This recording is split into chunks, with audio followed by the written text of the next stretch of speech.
Academy आप सभी का हार्दिक स्वागत है इस सेशन में। कैसे हैं आप सभी? माफी चाहूंगा देरी के लिए, आज 1 मिनट लेट हो गया मैं। कैसे हैं आप सभी? जल्दी से बताएंगे सारे के सारे बच्चे एक साथ।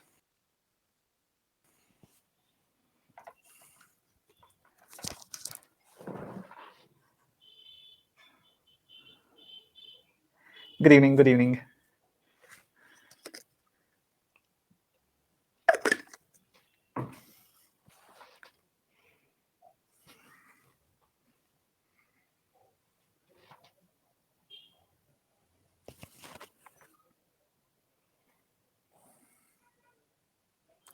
प्रणाम प्रणाम प्रणाम प्रणाम प्रणाम।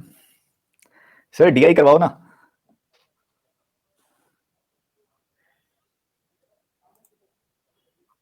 अभी डीआई का अभी आपको बहुत अच्छे से लगने लगेगा। इस बैच के बच्चों को तो वैसे सोचना नहीं चाहिए डीआई का, बाकी इस महीने शुरू हो जाएगा। इस महीने एक बैच स्टार्ट हो रहा है आपका डीआई का, मैं इन्फॉर्म कर दूंगा डेट। और इसके अलावा बाकी अभी आपको परसेंटेज के बाद रेशियो और कर लेना चाहिए, फिर हम डीआई ज्यादा अच्छे से समझ पाएंगे।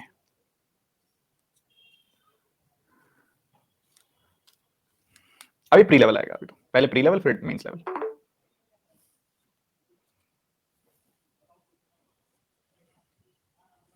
टारगेट्स कितने बच्चों ने कंप्लीट कर लिए जो टारगेट्स आपको दिए थे?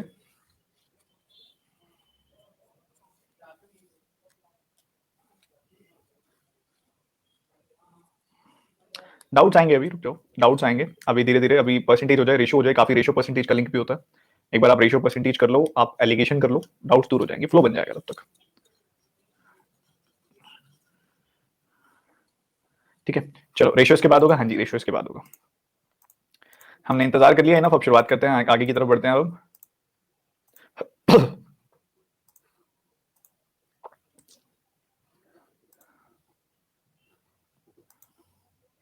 कल कमीशन के कुछ क्वेश्चन छोड़े थे मैंने, जो मैंने आज डिस्कस करने के लिए रखा था, जिन्हें शुरू करते हैं। पहला सवाल आपके सामने, कंपनी ने 12.5% कमीशन अलाउ की, सेल्समैन को अपॉइंटेड एक फिक्स सैलरी में भी रखा गया, कुछ एक बढ़िया सा क्रिस्प कंडीशन है। जरा लगाइए दिमाग और बताइए मुझे, टोटल सेल्स कितनी की होगी उसने?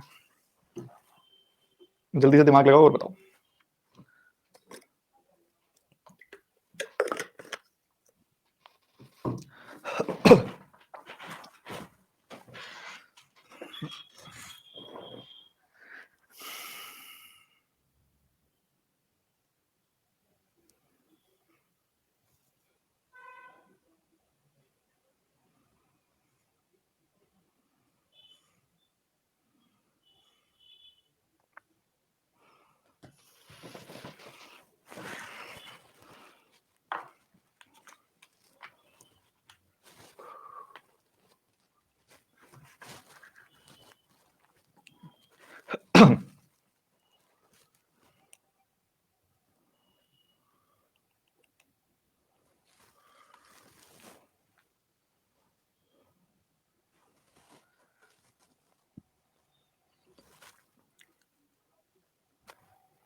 चलो जी, ध्यान से समझो। यहाँ पे ना दो अलग अलग कंडीशंस की बात हो रही है। एक कंपनी है, यूजुअली क्या करती है, वो जितनी भी सेल्स होती है उस पर 12.5% कमीशन देती है। कंपनी का ये रहता है कि जितनी भी सेल होगी उस पर 12.5% हम आपको कमीशन देंगे, और इसी हिसाब से चीजें चल रही हैं। कह रहे कि अगर एक कंडीशन और बना दी, कहते अगर ऐसा करा जाता, मतलब 12.5% कमीशन ना दी जाती, ऐसा किया जाता कि 5100 सैलरी रखो और 8.5% कमीशन रखो, जितनी भी सेल होगी 18,000 से ऊपर, उसकी 18,000 से ऊपर जितनी भी सेल होगी उसका 8.5% कमीशन मिलेगा। ऐसा करे, अगर सेकंड वाला केस अगर हम करें, तो वो जो सेल्समैन होगा वो 1530 रुपए ज्यादा कमाएगा। ठीक है, एक कंडीशन ओरिएंटेड है कि मतलब इतनी सेल की है तब 1530 रुपए ज्यादा कमाएगा। तो बताओ सेल कितनी की है उसने? देखो पहला केस तो बिल्कुल सिंपल है, उनको फर्क नहीं पड़ता 18,000 है या क्या है, जितनी भी, अगर 10 रुपए की सेल भी करेगा तो उसका 12.5% उसको मिलेगा, उसकी कोई बार सेट नहीं हुआ। पहला केस जो वो यूजुअली रखते थे वो 12.5% सेल रखते थे। भाई 12.5%, 12.5% कितनी भी सेल हो जाए, मतलब आप देखो जीरो से लेकर अगर 8,000 18,000 की सेल हो जाए या 18,000 से ज्यादा की भी सेल हो जाए, कोई फर्क नहीं पड़ता था, वो 12.5% कमीशन ही मिलती थी उनको। 12.5%, 12.5%, ऐसे ही 12.5% कमीशन मिलते थे उनको। ये एक जनरल केस था। फिर उसके बाद उनका कहना है कि हमने ना बदलाव कर दिया थोड़े से। हमने कहा कि भाई तुझे एक तो सैलरी देंगे अब हम, एक तो उसने चेंजेस कर दिया भाई, यहां तक ना कोई तुझे कमीशन नहीं मिलेगी 18,000 तक, 18,000 तक कोई तेरे को कमीशन नहीं मिलेगी। 18,000 के बाद तेरी जितनी भी सेल होगी ना उस पर 8.5% कमीशन ले लियो, उस पर 8.5% कमीशन ले लियो, उसको ये बोला। ठीक है जी, अच्छी बात है। 18,000 से पीछे की सेल का क्या, 18,000 से पीछे की सेल पे कोई कमीशन नहीं है। फिर 5,100 रुपीज दिए सीधे भाई, उसके तुम 5100 रुपए फिक्स ले लेना, जो सेल होगी ना फिक्स सैलरी उसकी ले लेना 5,100 रुपीज, कोई कमीशन नहीं मिलेगी, कमीशन मिलेगी 18,000 के बाद। ठीक है, तो ये कह रहा है कि इस सेकंड कंडीशन के अंदर इस बंदे ने 1,530 रुपीज ज्यादा कमाए हैं। वो ऐसा कह रहा है सेकंड कंडीशन में 1,530 रुपीज उसने ज्यादा कमाए हैं। अभी मैं क्वेश्चन समझा रहा हूँ, मैंने सोल्यूशन की बात ही नहीं की। ठीक, क्वेश्चन क्या है कि पहले पता क्या होता था, एक कंपनी जो थी वो 12.5% यानी कि 12.5% मतलब 1/8 की कमीशन देती थी। ठीक है, 1/8 की कमीशन देती थी, तो वो इधर भी इधर भी इधर भी इधर भी चाहे कुछ हो जाए, जितनी भी सेल करके आएगा 1/8 मिल जाएगा उसका।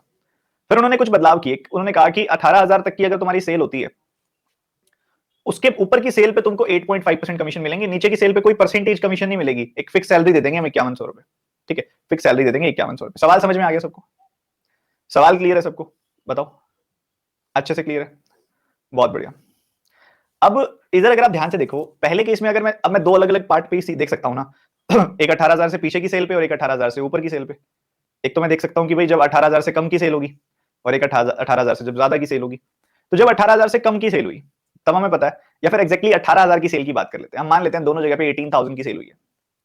अगर 18,000 की सेल होगी तो यहाँ पे 12.5% यानी कि 1/8 यानी कि 2,250 रुपए मिलेंगे।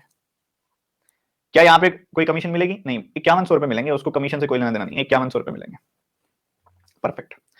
तो हम ये देख पा रहे हैं कि यहाँ पे इस बंदे को कितने ज्यादा मिल गए, 2,850 रुपए ज्यादा मिल गए, 2,850 रुपए ज्यादा मिल गए। आप देख पा रहे हो 2,850। अगर आप इसमें से इसको घटाते हो तो 2,850 मिलता है आपको। बट असली में कितने मिले हैं? 1,530 ज्यादा मिले हैं। असली में कितने मिले हैं नेट अगर आप देखोगे ओवरऑल, तो इसको 1,530 से ज्यादा मिले हैं। क्वेश्चन में दिया हुआ है वो, तो 1,530 ज्यादा मिले। तो मतलब किसी पॉइंट पे यहां पे कुछ कम भी मिले होंगे पैसे। कितने कम? 2,850 में से 1,530 अगर आप घटा दोगे तो आपको 1,320 रुपए मिल जाएंगे। भाई ऐसा हुआ है 18,000 से कम की 18,000 की सेल होती है, तो इधर देखा जाए तो 2,850 रुपए ज्यादा बन जाते हैं, पर ओवरऑल तो 1,530 रुपए ज्यादा मिले हैं। तो कहीं ना कहीं 2,850 माइनस 1,530 यानी कि 1,320 रुपए कहीं ना कहीं कम भी मिले हैं। और हम जानते हैं कम तो मिल रहे हैं। देखो 18,000 के बाद की जब सेल होती है तो इधर तो 12.5% मिलते हैं, इधर 8.5% मिलते हैं, इधर 12.5% मिलते हैं, इधर 8.5% मिलते हैं। 4% कम मिलते हैं वहां पे, 4%। ये जो 4% कम मिलते हैं, तो मैं कह सकता हूं कि ये 4% की वैल्यू ही तो है 1,320। अगर 4% की वैल्यू 1,320 है तो 4 का 3 गुना, 3 गुना 1% की वैल्यू 330, और 100% की वैल्यू हो गई 33,000। मतलब 18,000 से ऊपर इसने 33,000 की सेल की है। तो टोटल मिला के कितनी सेल की है? 33,000 प्लस 18,000, यानी कि 51,000, 51,000 रुपीज की सेल हुई है टोटल। मजा आया कि नहीं?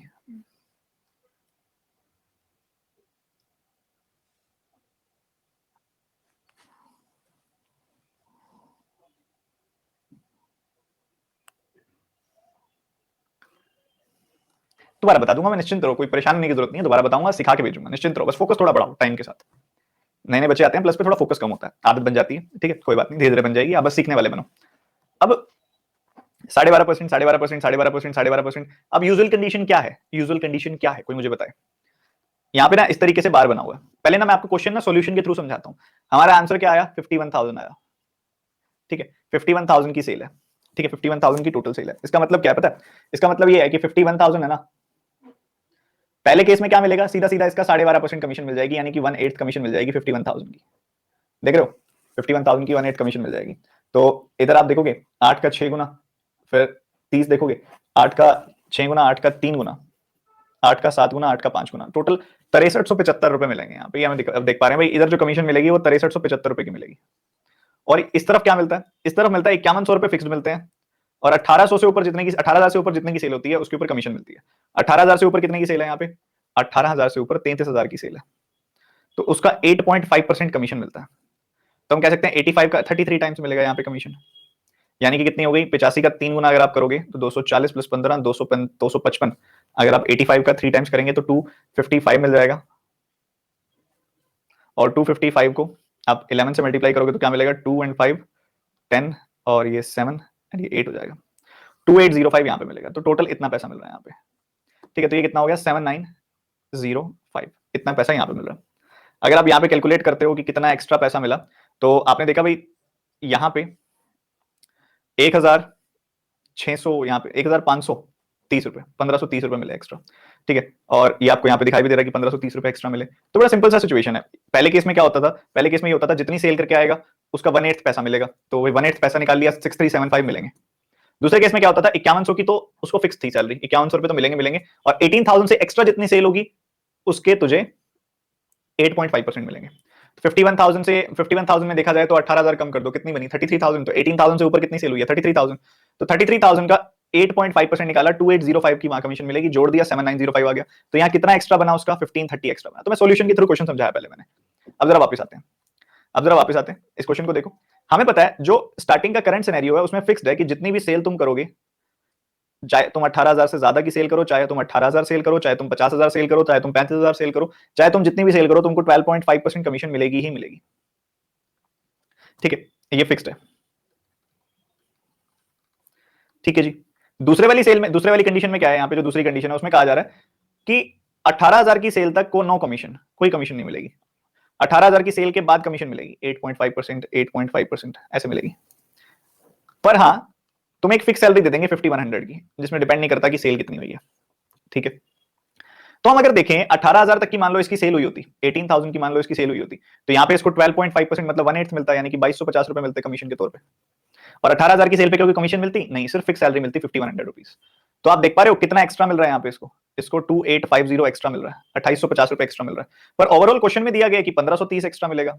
यार ये तो ज्यादा मिल रहा है, क्वेश्चन में तो कम लिखा हुआ है, मतलब ऑब्वियसली 18,000 की सेल तो नहीं है, उससे ज्यादा की सेल है, क्योंकि 18,000 से ज्यादा की जब सेल हो रही है ना, तब इधर वाला पलड़ा भारी होता जा रहा है, क्योंकि यहाँ पे 12.5 मिलता जा रहा है, यहाँ पे कम मिल रहा है अब, ठीक है। तो 18,000 से ज्यादा की सेल हुई है, तो अब 2850 में से कितना कम करूं कि 1530 आ जाए, 2850 में से 1530 घटा दो, 1320 कम करना पड़ेगा, 1320 कम करना पड़ेगा। मतलब यहाँ पे जो ये 4% कम मिल रहा है, 12.5 और 8.5 में डिफरेंस कितना होता है 4% का, यहाँ पे जो ये 4% कम मिल रहा है ना, ये 1320 के बराबर है। तो बच्चों 4% की वैल्यू है 1320, तो यहाँ काट दिया हमने, एक की वैल्यू आ गई 330, 1% की वैल्यू 330, तो 100% की वैल्यू 33,000, मतलब 18,000 से ऊपर 33,000 की सेल हुई है, और टोटल 51,000 की सेल हुई है। समझ में आया कि नहीं, जल्दी से बताओ फटाफट से। अब तो आ गया, अब तो आना है यार, अब तो आना है, सॉल्यूशन से भी देख लिया, क्वेश्चन से भी देख लिया, बहुत ही बढ़िया, बहुत ही बढ़िया। कितने ऐसे बच्चे हैं यहाँ पे जिन्होंने परसेंटेज पार्ट 1 एंड पार्ट 2 नहीं देखा हुआ?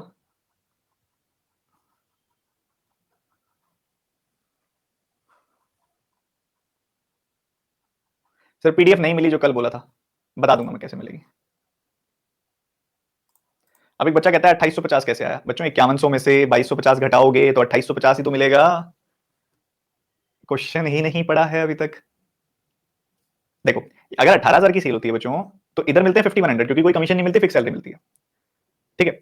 अब 5100 मिलते हैं यहाँ पे, और इधर कितने मिले 12.5%, तो मतलब यहाँ पे कितना एक्स्ट्रा मिल गया 2850। यहाँ पे 2850 का फायदा है, घाटा नहीं है कोई। बट ये कह रहा है फायदा तो हुआ है, पर इतना बड़ा भी नहीं हुआ कि 2850 का हो जाए, फायदा हुआ है 1530 का। तो 2850 माइनस 1530, ये 1320 का नुकसान कहां पे हो गया? फिर पक्की बात है 1320 का नुकसान हुआ होगा जब 18,000 से ऊपर की सेल हुई होगी। अब यहाँ पे 12.5% की सेल होती है, यहाँ पे 8.5% की सेल होती है, यहाँ 12.5, यहाँ 8.5, तो यहाँ पे दिख रहा है कि हर बार 18,000 से ऊपर की सेल पे अब 4% का नुकसान होता जा रहा है। तो ये जो 18,000 से ऊपर की सेल है वहीं पे 4% का नुकसान हो रहा है भाई।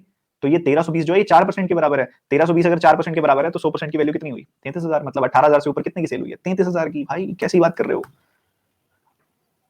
समझ गए ना? चलो अगले सवाल पे मूव करते हैं। बच्चों थोड़ा सा फोकस बढ़ाना पड़ेगा, मैं अपना अपने एंड से कोई कमी नहीं छोड़ूंगा, थोड़ा सा फोकस बढ़ाना पड़ेगा। ये बनाओ सवाल।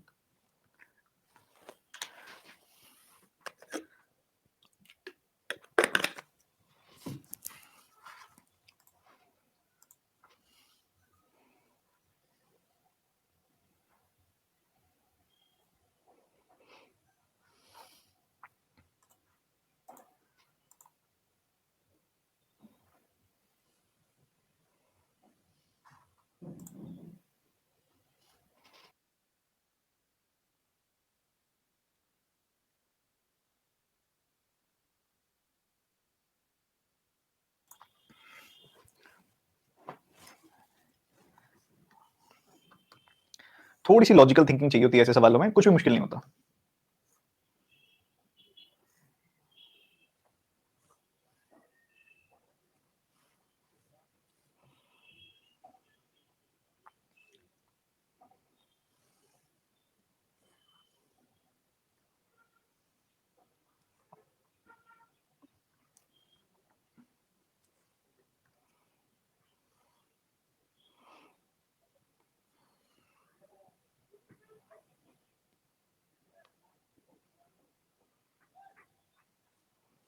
चलो जी, लिखना अभी रोक देंगे आप और मेरी बात सुनेंगे। लिखना रोक दीजिए और मेरी बात सुनिए। कह रहे कि एक सेल्समैन है जिसका फिक्स है, कहता है वो कमीशन लेता है X% की पहले 5,000 की सेल पे, और उसके बाद कमीशन लेता है Y% की उससे ऊपर की सेल पे। ठीक है, उसका फिक्स है कि क्या 5,000 तक की सेल होती है, देखो 5,000 तक की सेल होगी तो वो उस पर X% कमीशन देगा, पक्की बात है। और 5,000 से ऊपर की सेल होगी उस पर Y% कमीशन लेगा। अब एक बात बताओ, कह रहे कि ना इस बंदे ने क्या किया, during the month of June उसकी कमीशन थी 1260 रुपए टोटल। अगर आप कमीशन देखोगे ना तो उसकी 1260 रुपए की कमीशन थी। सेल कितनी हुई थी 8500 की। तो 8500 में उसने क्या किया होगा, 5,000 के ऊपर तो X% कमीशन ली होगी, और 5,000 से ऊपर जो 3500 है उस पर Y% कमीशन ली होगी। यही बात है। उसके बाद उसकी अगले महीने सेल हुई 9500 की। तो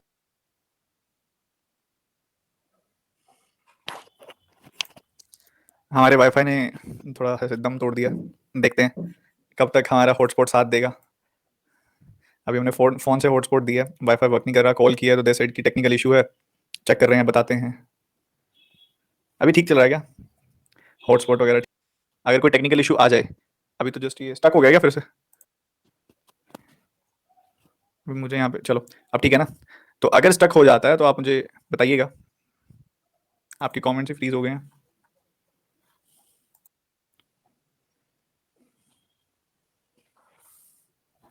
हाँ जी, हाँ जी, हाँ जी।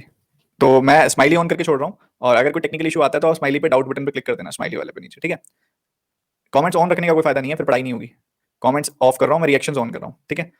आपके पास नीचे डाउट बटन मिलेगा आपको, आप डाउट बटन पे क्लिक कर देना अगर टेक्निकल इशू आया तो, ठीक है। मैं अभी पढ़ाना कंटिन्यू कर रहा हूँ। तो इस क्वेश्चन में क्या बोला था, अब खेलते नहीं रहना स्माइलीज के साथ, ठीक है, पढ़ भी लो। क्या हो रहा है आज ये, यार फोन के इंटरनेट से तो मुश्किल ही चलेगी क्लास अभी। अब ठीक है ना, अब ठीक है ना, तुम बराबर बराबर ही खेल लो यार। अब दोनों बटन एक साथ चला रहे हो तुम। नहीं है पढ़ने का मन, रहने दो आज फिर। नहीं है पढ़ने का मन, पढ़ लो ढंग से।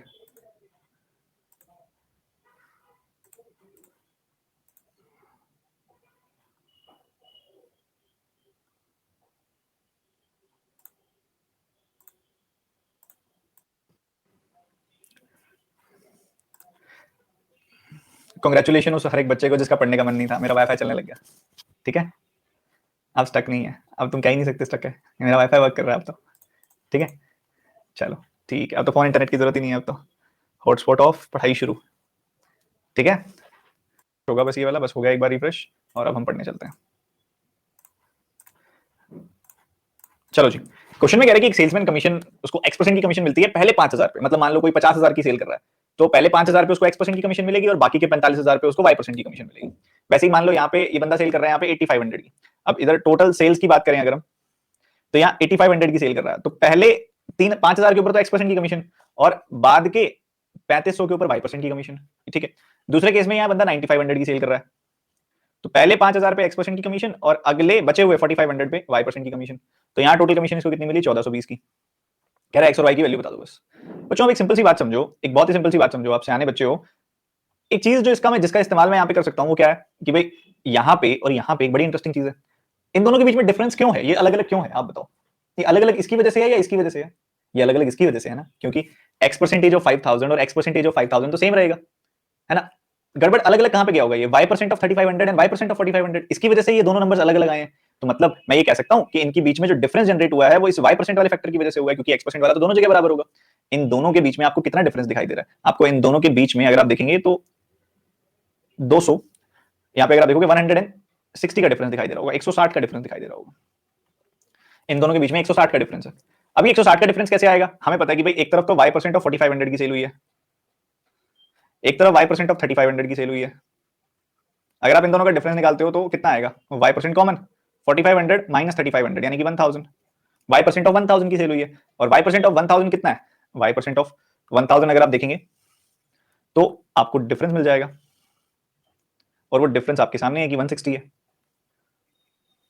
तो Y% ऑफ 1000 160 है, 160 1000 का कितना परसेंट होता है, ऑब्वियसली 16% होता है, तो Y की वैल्यू 16 आ गई, ठीक है, 16 आ गई।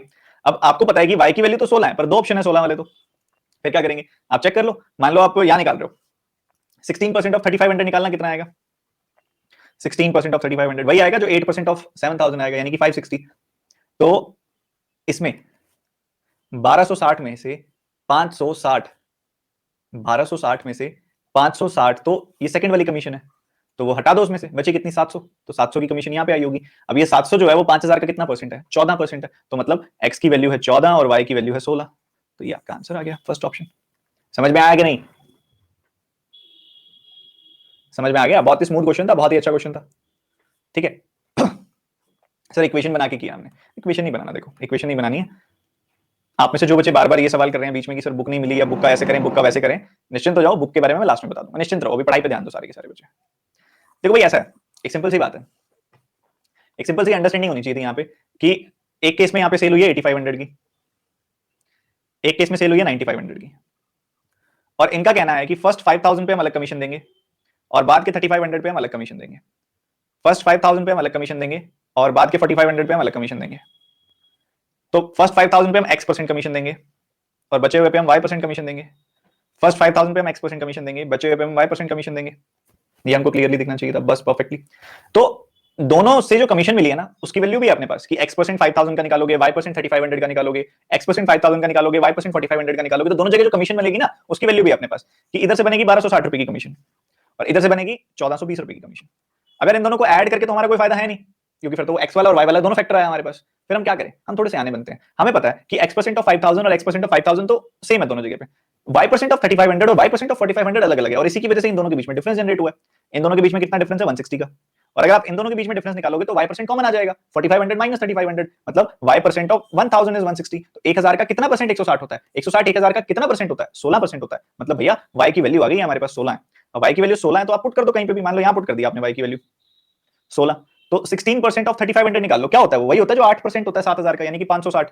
तो 1260 में से 560 कमीशन तो यहाँ पे आई है, तो बाकी 700 कमीशन यहाँ पे आई होगी। अब 700 जो है वो 5000 का कितना परसेंटेज है, 700 5000 का 14% होता है, आप चाहे निकाल के देख लो, सेकंडों का सवाल है ये। तो एक तरफ आ गई वैल्यू, x की वैल्यू आ गई 14 और y की वैल्यू आ गई 16, मुझे लग नहीं रहा किसी को कोई भी डाउट है तो बता दो।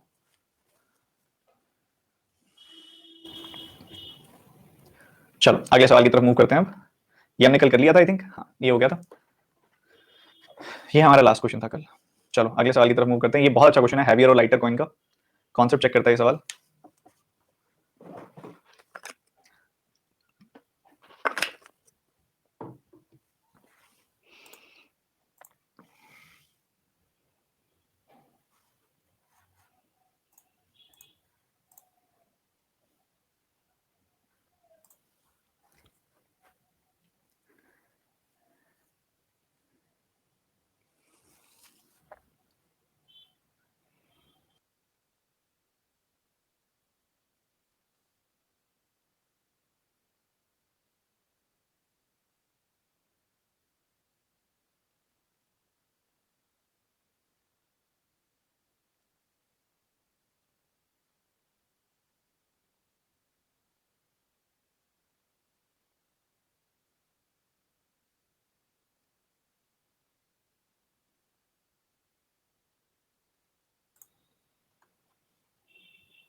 सब लिखना छोड़ के मेरी बात सुनो और बहुत ध्यान से सुनो, लिखना छोड़ दो बस, मेरी बात सुनो एक बार।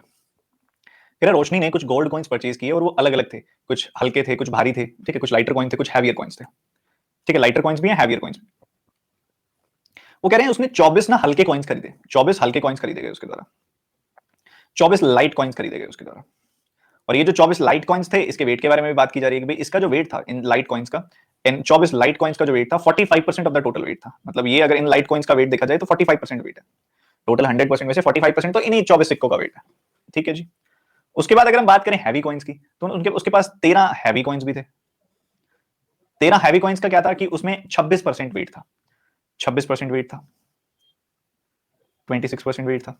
कह रहा find the remaining number of coins heavier and lighter that she purchased, बाकी के कॉइन्स बताने हैं कितने होंगे, ठीक है। पहली बात तो 45 और 26 अगर आप जोड़ोगे तो आपको यहाँ पे देखो यार, सबसे बड़ी बात है आप देखो कि कितना परसेंटेज वेट अभी बकाया पड़ा है, ठीक है, कितना प्रतिशत वेट अभी बकाया पड़ा है जो आपने अभी इसके अंदर फिलअप करना है, ठीक है। तो 45 एंड 25 इज 70 एंड 71% हो गया, ठीक है। 71% वेट तो हो चुका है, अब 71% वेट हो चुका है तो 29% वेट अभी बाकी पड़ा है। 29% वेट के अंदर यहाँ पे हमें कुछ हैवी कॉइन्स डालने हैं, कुछ लाइट कॉइन्स डालने हैं, तो वो हमने देखना है कि कितने हैवी और कितने लाइट, और बचे हुए कॉइन्स हैं तो हैं कितने, हमने ये देखना है। अब बच्चों आप देखोगे ना 13 हैवी कॉइन्स, 13 हैवी कॉइन्स का क्या मतलब है, 13 हैवी कॉइन्स में 26% वेट है। तो अगर मैं काटूं यहाँ पे तो मैं कह सकता हूं कि एक हैवी कॉइन में 2% वेट होगा। तो अगर आपने एक हैवी कॉइन भी लिया तो आपको क्या करना पड़ेगा, कम से कम 2% वेट तो इधर डालना पड़ेगा। तो यहाँ कम से कम 2% वेट आएगा, या 4% वेट आएगा, या 6% वेट आएगा, या 8% वेट आएगा। दो के मल्टीपल में वेट आएगा यहाँ पे, क्योंकि या तो एक कॉइन रखोगे तो 2% वेट, दो कॉइन रखोगे तो 4% वेट, तीन कॉइन रखोगे तो 6% वेट। ऐसा तो नहीं होता कि 3.5 कॉइन रख लो, वो फिर 3.5 कॉइन तो इलॉजिकल हुआ ना। कॉइन है तो वो एक इंटीजर होगा, नंबर ऑफ कॉइन्स एक इंटीग्रल नंबर होगा। तो 8% या होगा 10% या होगा 12% या होगा 14% एंड सो ऑन, ऐसे ही नंबर आएगा। दूसरी तरफ अगर आप देखते हो, आपको पता है कि 24 लाइट कॉइन्स जो है ना, उसमें 45% आपके पास है, 45% है। तो आपने 3 से कैंसिल किया, आपको 8 लाइट कॉइन्स मिले जिसमें 15% वेट होगा। 3 से कैंसिल करके बताया, 3 से कैंसिल करके बताया, 8 लाइटर कॉइन्स आप लेंगे तो उसमें 15% वेट होगा। ठीक है सर। तो यहाँ पे या तो मैं 8 के मल्टीपल में ही रख सकता हूं, अगर कुछ रख सकता हूं तो 8 के मल्टीपल में ही रखा जा सकता है, या तो मैं 8 सिक्के रखूंगा। ठीक है, 8 सिक्के रखूंगा तो 15% वेट हो गया। बाकी अगर मैं यहाँ पे 16 सिक्के रख दूं तो 30% वेट हो जाएगा। 30% तो वेट ही नहीं है, तो मुझे कम से कम 8 सिक्के रखने पड़ेंगे यहाँ पे। अब यहाँ पे 8 सिक्कों से कम रख सकता हूं मैं, नहीं रख सकता, कट नहीं रहा नंबर और किसी से। 8 से किसके कट, 2 से काटूंगा तो यहाँ 7.5% वेट हो जाएगा, फिर वो वहां पे इवन नंबर नहीं बनाएगा फिर वो। तो क्या करूं मैं, यहाँ कम से कम मुझे 8 लाइट कॉइन्स तो रखने ही पड़ेंगे। 8 से ज्यादा भी नहीं रख सकता, 8 से कम भी नहीं रख सकता, 8 ही रख सकता हूँ बस यहाँ पे लाइट कॉइन्स में। तो अगर 8 यहाँ रख दिए, जिसमें से 15% वेट बन गया जिसका, तो 29 में से 15 गया, बच गया 14। तो यहाँ 14% वेट जाना चाहिए बाकी का, यहाँ बाकी का 14% वेट जाना चाहिए फिर। और 14% वेट का मतलब क्या है, एक हैवी कॉइन मतलब 2% वेट, तो मतलब 7 हैवी कॉइन्स रखने पड़ेंगे, उसमें 14% वेट आ जाएगा। तो कितने बच गए सिक्के, 8 + 7, 15 सिक्के बचे हुए हैं। बहुत ही प्यारा, बहुत ही लॉजिकल सवाल था, बहुत ही लॉजिकल सवाल था।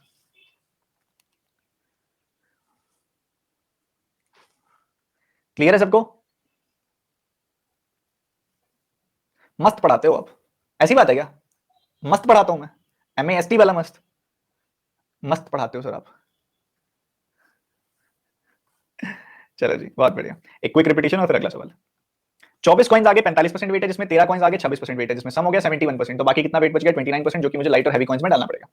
अब मुझे पता है कि 13 सिक्के मतलब 26% वेट, 13 सिक्के मतलब 26% में वेट, मतलब एक सिक्का मतलब 2% वेट, मतलब एक हैवी सिक्का रखा तो कम से कम 2% वेट जाएगा ही जाएगा। दो सिक्के तो 4% वेट, तीन सिक्के तो 6% वेट, चार सिक्के तो 8% वेट, तो इवन नंबर में वेट जाएगा यहाँ पे, मुझे पता है। ठीक है। और इधर अगर आप देखोगे, इधर क्या सिचुएशन है, 24 सिक्के मतलब 25% वेट, काटो कहां से कट रहा है, 3 से कट रहा है, मतलब 8 सिक्के मतलब 15% वेट, 8 सिक्के मतलब 15% वेट। तो या तो मैं 8 सिक्के रखूंगा, या मैं रखूंगा 16 सिक्के, 16 सिक्के रखूंगा तो 30% वेट हो जाएगा, उतना तो है ही नहीं यहाँ पे, तो मुझे 8 ही रख सकता हूं, और कोई पॉसिबिलिटी नहीं है। 8 सिक्के रखूंगा, 15% वेट चला गया इधर, 29 में से 15 इधर चला गया, तो बाकी 14 इधर ही जाएगा। तो 14% वेट मतलब 7 सिक्के, तो 8 + 7 यानी कि 15 सिक्के रह रहे हैं यहाँ पे। ये क्वेश्चन करेंगे पर बाद में करेंगे, ये बेसिक परसेंटेजेस का सवाल है, बाद में करेंगे इस सवाल को, उससे इंपॉर्टेंट क्वेश्चन अभी हैं अभी। ठीक है, ये करो जल्दी जल्दी करो, 4-5 सवाल आएंगे इजी इजी, फिर हम मुश्किल वाले में मूव करेंगे। इजी इजी वाले जल्दी खत्म करो।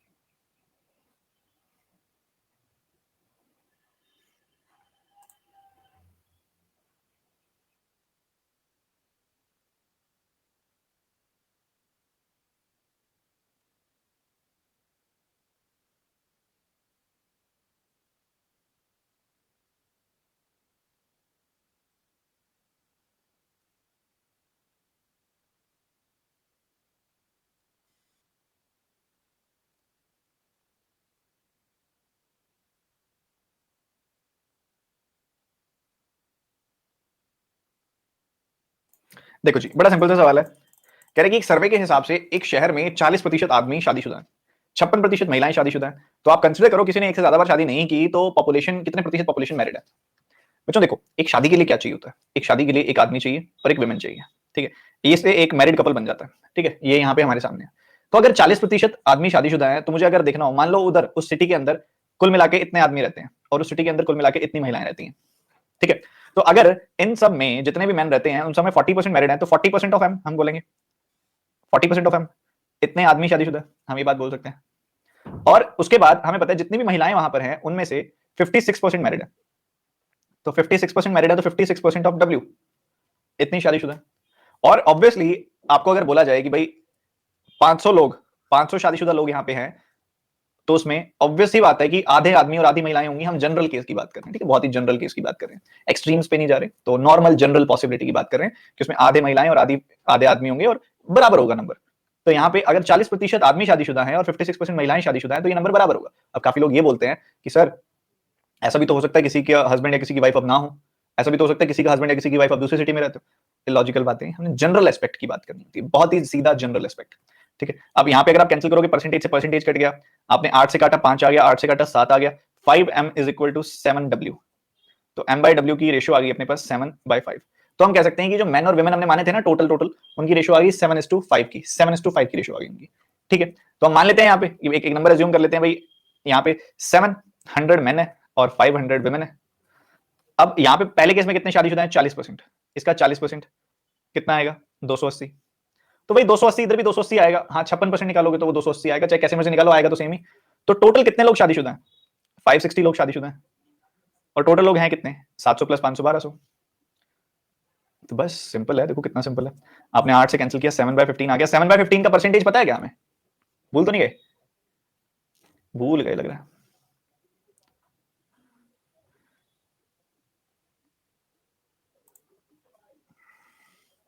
46.66%। तो ये आपका आंसर आ जाएगा बहुत ही सिंपल तरीके से, बहुत ही साधारण अंदाज में ये आपका आंसर आ जाएगा। इस तरीके से इस सवाल को बनाना था। जितने भी आदमी शादीशुदा होंगे, जितनी महिलाएं शादीशुदा होंगी वो बराबर होंगी। इससे हमें मैन वुमेन की रेशियो पता लग गई। इससे हमें ये पता हमने अज्यूम कर लिया 7:5 की रेशियो में कोई भी नंबर अज्यूम कर सकते हो, हमने 700-500 अज्यूम कर लिया।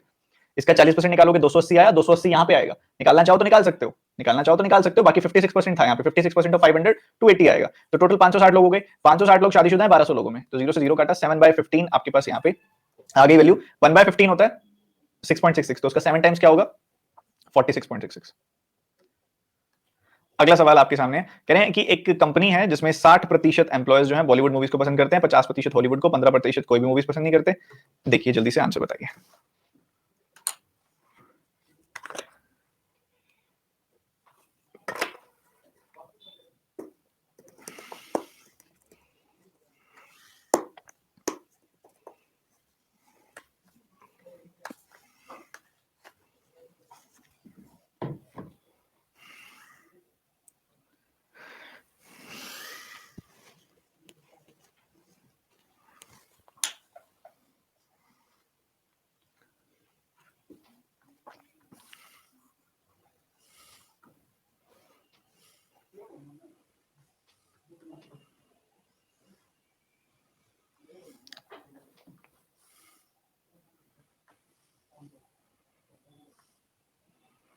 देखो 60% लोग ऐसे हैं जो बॉलीवुड मूवीज को पसंद करते हैं और 50% लोग ऐसे हैं जो हॉलीवुड मूवीज को पसंद करते हैं। 15% ऐसे हैं जिनको मूवीज ही नहीं पसंद, मतलब वो 15% इन दोनों सर्कल से बाहर आएंगे, ठीक है, इन दोनों सर्कल से बाहर आएंगे वो 15%। मतलब 100 माइनस 15%, मतलब इन दोनों सर्कल्स के अंदर जो आने चाहिए वो 100 माइनस 15% यानी कि 85% आने चाहिए, 85% आने चाहिए। अब ये तो 60 प्लस 50 यानी कि ये तो 110% है, बट आना चाहिए था 85%, मतलब कितना एक्स्ट्रा आ रहा है? 25% एक्स्ट्रा आ रहा है। तो बच्चों दिख तो रही है आपको बहुत क्लियरली कि ये ऐसे सर्कल जा रहा है, ये ऐसे सर्कल जा रहा है, तो ये वाला पार्ट 2 बार काउंट कर लिया ना हमने, ये वाला पार्ट 2 बार काउंट कर लिया, तभी तो ये 110% जा रहा है। मतलब ये जो बोथ वाला पार्ट है ये 25% है, क्योंकि आप देखोगे तो 60 माइनस 25% करोगे तो आपको कितना मिलेगा? यहाँ पे 60 में से 25% आप घटाओगे तो 35% मिल गया, और इधर से घटाओगे तो 25% आपको मिल जाएगा। तो आप देखो ये 25%, ये 35%, ये हो गया 60, 60 प्लस 25%, 85%, 85% प्लस 15%, 100%। तो अगर 25% की वैल्यू आपको दी हुई है कि ऐसे लोग जो हॉलीवुड और बॉलीवुड दोनों मूवीज को पसंद करते हैं, बोथ वाले लोगों की बात हो रही है, तो ऐसे 125 है, तो 25% की वैल्यू 125, तो 1% की वैल्यू कितनी है? 5। 1% की वैल्यू 5 है, तो 100% की वैल्यू कितनी हो जाएगी? 500। तो यहाँ पे कुल मिला के 500 एम्प्लॉयज है। ठीक बात है? क्लियर है? बताओ। बहुत ही ज्यादा स्मूथ। 85 कहां से आया? 100 माइनस 15 करके, क्योंकि 15% तो ऐसे ही है ना जिनको बिल्कुल भी कोई भी मूवी पसंद नहीं है। तो मूवीज को पसंद करने वाले लोग कितने होंगे? 85% होंगे, क्योंकि 100% में से ये 15% हो गया। अब जो मूवीज को पसंद करेंगे वो 85% होंगे। तो आपको पता है एक सर्कल ये है, एक सर्कल ये है, ये बॉलीवुड को पसंद करने वाले लोग हैं, ये हॉलीवुड को पसंद करने वाले लोग हैं। इनमें कुछ ऐसे भी हैं जो दोनों को पसंद करते हैं, तो उनको 2 बार गिना जा रहा है, बॉलीवुड में भी गिना जा रहा है, हॉलीवुड में भी गिना जा रहा है, जो दोनों को पसंद करते हैं। तो ऑब्वियसली एक्स्ट्रा तो आना था। तो 110% 85% से कितना एक्स्ट्रा है? 25% एक्स्ट्रा है, मतलब ये वाला पार्ट 25% है। तो आपने इसको 25% रखा तो ये 35% आ गया, ये 25% आ गया, पूरा सर्कल 60 का, 60 में से ये 25 हटा दिया तो 35 बच गया ओनली बॉलीवुड मूवीज वाले। और 50% में से अगर आपने ये 25% हटा दिया तो ये बच गया 25% ओनली हॉलीवुड मूवीज वाले। हमें किसकी वैल्यू दी हुई है? बहुत हॉलीवुड एंड बॉलीवुड वालों की, वो 125 है। तो 25% की वैल्यू 125, तो 1% की वैल्यू 5 और 100% की वैल्यू 500। बाकी ज्यादा अच्छे से हम इसको और अच्छे से अच्छे लेवल पे लेके जाएंगे अभी जब हम डीआई पढ़ेंगे, तो हम उधर वेन डायग्राम को बहुत ज्यादा डिटेल में पढ़ेंगे, निश्चिंत रहिए।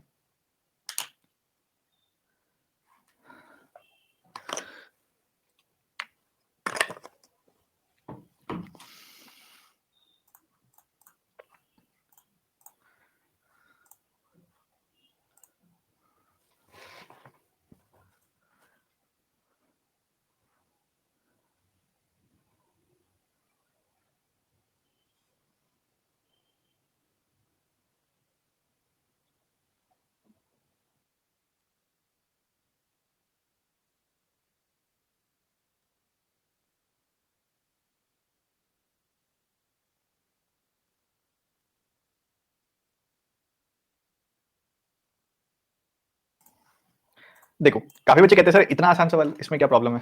बच्चे कहते हैं कि सर पहले उसने वैल्यू को 15% बढ़ा दिया, फिर उसने वैल्यू को 15% घटा दिया, ठीक है, और यहाँ पे देखा जाए तो क्या ही फायदा क्या ही नुकसान, तो नो चेंज आंसर आ जाना चाहिए, पर आप गलत हो जो उनको ये लगता है। ऐसा क्यों? सवाल को थोड़ा ध्यान से पढ़ो। कह रहे रुचि एक्सपर्ट है बार्गेनिंग करने में।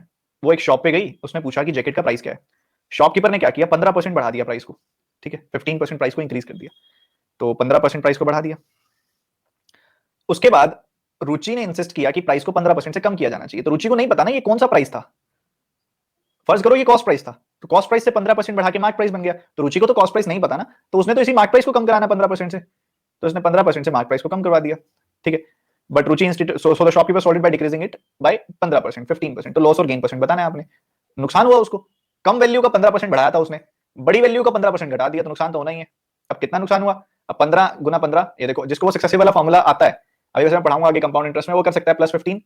बता देता हूं मैं यहाँ पे, जैसे सक्सेसिव वैसे निकालते हैं ना, जैसे ए से बी, वैल्यू ए से बी हो गई, ए से बी हो गई, ए से बी हो गई, फिर वर्टिकली मल्टीप्लाई कर देते हैं, वैसे ही ना उसका एक फॉर्मूला भी होता है, जब छोटी छोटी वैल्यूज होती हैं या दो वैल्यूज होती हैं उस पर लगाने का, क्या होता है वो, X percentage plus Y percentage plus X into Y by 100%, ये फॉर्मूला होता है, ये भी सेम ऑपरेट करता है इसी तरीके से। तो पहले वैल्यू को 15% बढ़ा दिया, फिर वैल्यू को 15% घटा दिया, फिर माइनस का साइन लगेगा क्योंकि अब घटा दिया वैल्यू को, और इधर क्या आएगा, +15 इंटू -15/100, ठीक है, तो ये आ जाएगी वैल्यू, तो ये तो कट गया, 15 गुना 15 225, 225 बटे 100 2.25, और आ गया माइनस का साइन, तो ओवरऑल 2.25% का लॉस होगा इसे, ठीक है। एक तो ये तरीका है, और तरीका कुछ है? हाँ जी बिल्कुल है। अब 15% की फ्रैक्शन क्या होती है, 3/20, मतलब वैल्यू पहले 20 से उसने 23 की, फिर रुचि ने आके उस वैल्यू को 20 से क्या कराया, पहले 15% बड़ी वैल्यू, फिर 15% घटी वैल्यू, ठीक है, ऐसा हुआ है। तो वर्टिकली मल्टीप्लाई कर दो, यहाँ आ गई वैल्यू 400, यहाँ क्या वैल्यू आ गई 340 प्लस 51, यानी कि 391 आ गई वैल्यू। तो यहाँ पे कितना लॉस हो गया, 9 का लॉस हो गया, 9 का लॉस कितने पे, 400 पे, तो 100 पे कितने का, तो 0 से 0 कट गया, 9/4 का लॉस हो गया। अब 9/4 को डिवाइड करोगे तो 2.25 आ जाएगी वैल्यू। कैसे मर्जी बना सकते हो, जो तरीका आपको अच्छा लगे।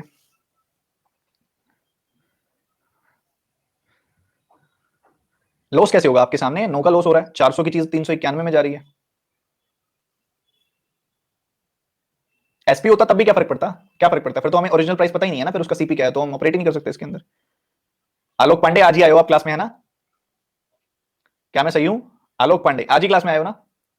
तो आप कह रहे हो कि ये ऐसा कब होता है, सक्सेसिव कब होता है, वैल्यू कैसे इंक्रीज होती है, मैंने स्पीड मैथ में पढ़ाया सक्सेसिव, मैंने परसेंटेज में पढ़ाया सक्सेसिव, कल भी इतना किया हमने सक्सेसिव, आज ये सवाल तो नहीं आना चाहिए था, फिर आज ये सवाल तो नहीं आना चाहिए था।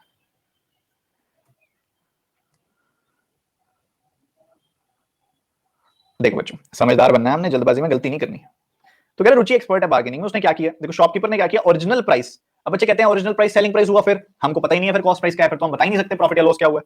यहाँ पे हमें original price CP he by default लेना पड़ेगा, कि उसका सीपी बाय डिफॉल्ट जितने में वो खरीद के आया, बाय डिफॉल्ट सीपी वही है, ये ओरिजिनल प्राइस वही है, इतने में खरीद के आया वो। तो जब रुचि उससे पूछने गई तो ऑब्वियसली वो तभी तो बढ़ा के बताएगा पहले, ठीक है, बढ़ा के बताया उसने, भाई उसको पता था मैं 100 रुपए की चीज खरीद के आया हूँ, तो उसने क्या बताया, पता, कई बच्चे कहते हैं सर हम 100 मान लेते हैं, चलो मान लो 100 रुपए की चीज वो खरीद के आया था, तो उसने रुचि को 115 बताया, रुचि ने फिर इस पे 15% कम कराया, करना जरा इसका 15%, नहीं करो करो, इसका 15% करोगे, 15 को आपने 1.15 से मल्टीप्लाई करना है ना, क्योंकि परसेंटेज की वजह से नीचे डबल हंड्रेड आएगा, करो 15 का 1 गुना 15 होता है, प्लस 15 का यहाँ पे आप 1.15 करो, तो ऐसे ऐसे नहीं करना, ऐसे लेंदी हो जाएगा। आप ये कर सकते हो कि 15 का 100 ये 85% कर दो, क्योंकि 15% जो वैल्यू कम होगी तो उतनी हो जाएगी। तो 100 प्लस 15, 100 माइनस 15, तो 100 स्क्वायर माइनस 15 स्क्वायर। ठीक है, तो इस तरीके से करोगे तो जाके वैल्यू पहुंचेगी, जो मैं नहीं बताऊंगा ऑब्वियसली, बहुत लेंदी हो रही है। ठीक है, तो इससे लेंदी हो जाता है बच्चों। तो दो तरीके मैंने आपको बताए हैं, एक तो x plus Y plus X Y by 100 वाला, तो उसमें प्लस 15 माइनस 15 तो कट ही जाएगा, तो 15 इंटू 15 बाय 100। 15 इंटू 15 बाय 100 का क्या मतलब हुआ? 15 इंटू 15 बाय 100 मतलब यहाँ पे जो वैल्यू है वो 225 बाय 100 यानी कि 2.25% से लॉस खा लिया उसने। अगर आप यहाँ मानना भी चाहते हो तो 400 एज्यूम कर सकते हो। तो 400 पे वैल्यू 15% बढ़ा दी, पहले 15% बढ़ाई, इसका 15% कितना होगा? 60, तो 460 हो गई वैल्यू। फिर उसने 15% घटा दी वैल्यू, इसका 15% क्या होगा? 10%, ये 15%, 10% और 5%, तो ये 69 हो गया। तो 69 घटा दी वैल्यू, तो ये कितनी हो गई ओवरऑल? 391 हो गई। तो 400 की चीज जो खरीद के आया था वो 191 में जा रही है, 391 में जा रही है, तो 9 का नुकसान हो रहा है ना। 9 का नुकसान हो रहा है 400 पे, तो 100 पे कितने का? 0 से 0 कट गया, 9/4 का नुकसान हो रहा है। ये बना सकते हो। बाकी ये मैंने 400 कहां से उठाया पता है ना? सक्सेसिव से आया मेरे दिमाग में कि 20 से वैल्यू पहले 23 की, फिर 20 से वैल्यू 17 कर दी। अब जैसे कि आलोक पांडे जी कह रहे थे कि सर ये 20 से 23 कैसे हुआ? यही तो लॉजिक है ना बच्चों, याद ही नहीं आपको? कल ही पढ़ाया कि 20% 3/20 होता है, 15% 3/20 होता है, 5% का 3 गुना, 1/20 का 3 गुना मतलब 3/20। तो पहले वैल्यू 20 पे 3 बढ़ी, 15% बढ़ गई, फिर वैल्यू 20 पे 3 घटी, फिर 15% घट गई, 20 पे 3 घटाया, 20 पे 3 बढ़ाया, तो वर्टिकली मल्टीप्लाई किया, यही वैल्यू 400 से 391 हो गई, मतलब 9 का डिक्रीज हो गया 400 पे, तो वही 2.25%। बहुत ज्यादा खींच दिया हमने, सवाल बनता नहीं था इतना ज्यादा खींचना। ये देखते हैं कितने बच्चे सही बताएंगे।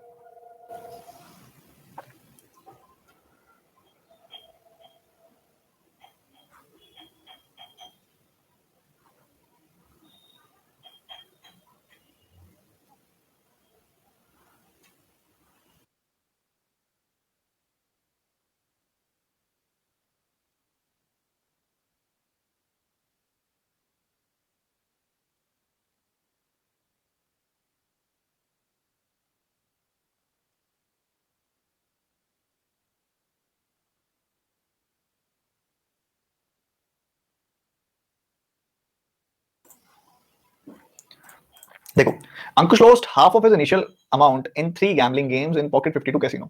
तो एक पॉकेट 52 कैसीनो है, वहां पे आधा पैसा, आधा उसका इनिशियल पैसा जो है गुम हो गया, चला गया, गंवा दिया गया। रूल क्या है इस गेम का? रूल है if any person wins he will get 300 rupees. अगर वो जीत जाता है पर्सन तो उसको 300 रुपए मिलते हैं, but he has to give 50% of the total amount after each game. ठीक है जी। Luckily he won all 3 games, find the initial amount when he start gambling. ठीक है जी। हम मान लेते हैं कि शुरू में उसके पास ए रुपीज थे जब उसने गैम्बलिंग खेलनी शुरू की, तो ठीक है, ए रुपीज शुरू करे, उसने खेलना शुरू किया, तो ठीक है, पहला मैच उसने जीत लिया तो उसको 300 रुपए मिल गए, तो अब उसके पास ए प्लस 300 रुपीज है, बट उसको हर एक के बाद 50% पैसा दे देना है। अगर 50% पैसा दे दिया तो बचा कितना? 50% पैसा बच गया, फिर मतलब आधा चला गया, आधा रह गया। फिर अगली गेम फिर जीत ली तो 300 रुपए मिल गए, अगली गेम फिर जीत ली, 300 रुपए मिल गए, पर फिर उसको आधा पैसा देना पड़ा, तो आधा बच गया। उसी अगली गेम फिर जीत ली, बट उसे आधा पैसा देना पड़ गया और उसके पास आधा पैसा बच गया। तो इसलिए कहा जा रहा है कि 3 गेम्स के बाद Ankush lost half of its capital, तो आधी कैपिटल जा चुकी है उसकी, और ए रुपीज अगर वो लेके आया था तो अब उसके पास सिर्फ A/2 रुपीज ही पड़े हैं। ठीक है, सिंपल सी बात है, इसको सिंप्लीफाई कर लो, 2 से 2 कट गया ये वाला, और अंदर अगर आप देखोगे तो क्या चल रहा है, ये है A/2 प्लस 150 प्लस 300, तो ये है A/2 प्लस 150 प्लस 300 यानी कि A/2 प्लस 450, उसका फिर आधा करना है, तो ये क्या बन जाएगा? A/4 प्लस 225, ये प्लस 300 हो रहा है आपके पास, तो A/4 प्लस 525, A/4 प्लस 525, और ये किसके बराबर है? A के बराबर है, तो ये उधर चला जाएगा। 3A/4 आपके पास जो कि 525 के बराबर है, 3 से काट दिया इसको, 3 का 1 गुना, 3 का 7 गुना, 3 का 5 गुना, और 4 से मल्टीप्लाई कर दोगे तो 700 रुपए, मतलब ये 700 रुपए लेके आया था कैसीनो में। बताओ क्या दिक्कत है? कोई दिक्कत, कोई दुविधा, कोई संदेह? सॉरी सर नहीं आया कोई बात नहीं, मैं बता देता हूँ दोबारा, परेशान नहीं होना, एक बार दोबारा सुन लो। ये गैम्बलिंग का सवाल ना बहुत ही इजी क्वेश्चन होता है, आपने परेशान नहीं होना। अब काफी बच्चे कहते हैं सर हम 100 मान के चलें, 100 मान के चलें, 100 मान के चल पड़ो, बट तुम ना ऐड कर दोगे 300 रुपए उसमें, 100 यूनिट में। आप 100 ऐसा देखा जाए तो 100 यूनिट लेके चल रहे हो, 100 यूनिट लेके चलोगे तो बाद में फिर ऐड भी तो करना पड़ेगा ना, तुम गलती कर दोगे उसके अंदर। इसलिए मैं कह रहा हूँ रहने दो, 100 लेने की बजाय तुमको अगर क्वेश्चन तुमने पढ़ लिया है तो तुम 8 यूनिट एज्यूम कर सकते हो। क्यों? क्योंकि तुम्हें उसे 3 बार आधा करना पड़ेगा, तो 8 यूनिट एज्यूम कर लो। ठीक है, 8 यूनिट एज्यूम कर लेते हैं। लेट लेट कि वो 8 यूनिट लेके आया था पैसा। ठीक है, चलो जी, वो 8 यूनिट पैसा लेके आया था, पहला मैच ही जीत लिया आते ही, पहला मैच ही जीत लिया तो 300 रुपए मिल गए, पर इसमें से आधे देने पड़ गए, आधे देने पड़ गए तो अब आधे बचे हुए हैं, तो उसके पास कितने बचे हुए हैं? 4 यूनिट प्लस 150। फिर उसने मैच जीत लिया, 300 रुपए मिल गए, कितने हो गए उसके पास? इतने हो गए, बट उसको आधे देने पड़ गए, तो उसके पास कितने बच गए? आधे बच गए, 2 यूनिट प्लस 225। फिर अगला मैच जीत लिया उसने, तो 300 रुपए मिल गए, तो कितने हैं उसके पास? 2 यूनिट प्लस 525, बट उसको आधे देने पड़ गए, तो अब उसके पास इसके आधे हैं। आधे मतलब यहाँ पे आप देख पा रहे हो कि 2 यूनिट प्लस 525 का आधा, इतना है उसके पास। पर लास्ट में कितना पैसा बचा है? 3 गैम्बलिंग गेम्स के बाद आधा पैसा बचा हुआ उसके बाद, तो 8 यूनिट की जगह 4 यूनिट पड़े हैं उसके पास। क्रॉस मल्टीप्लाई करोगे 8 माइनस 2, तो ये 6 यूनिट की वैल्यू आ गई आपके पास। यहाँ पे अगर आप देखो, ये मल्टीप्लाई किया आपने, 8 unit 2 unit plus 525 is equal to 8 units, ये आ गई वैल्यू। और ये आ गई 6 यूनिट्स की वैल्यू आपके पास की, वो 525 है। ठीक है जी, चलेगा। आपने 3 से कैंसिल कर दिया, 2 यूनिट की वैल्यू आ गई 175। आपने किसकी निकालनी है? 8 यूनिट की, तो 4 से मल्टीप्लाई कर दो, तो 8 यूनिट की वैल्यू आ गई 750, मतलब वो 700 रुपए। 8 यूनिट की वैल्यू आ गई 700 रुपए, मतलब वो 700 रुपए लेके आया था। ये कर सकते हो। समझ में आया कि नहीं? बता दो, आ गया? क्या क्लियर है? कुछ भी नहीं है, एक ही चीज हो रही है, 300 रुपए उसको फायदा मिल जाता है, फिर वो उसमें से आधा उसको देना पड़ जाता है, ये रूल है गेम का। और तुम ए बना के भी करते तो कोई लेंदी ना होता।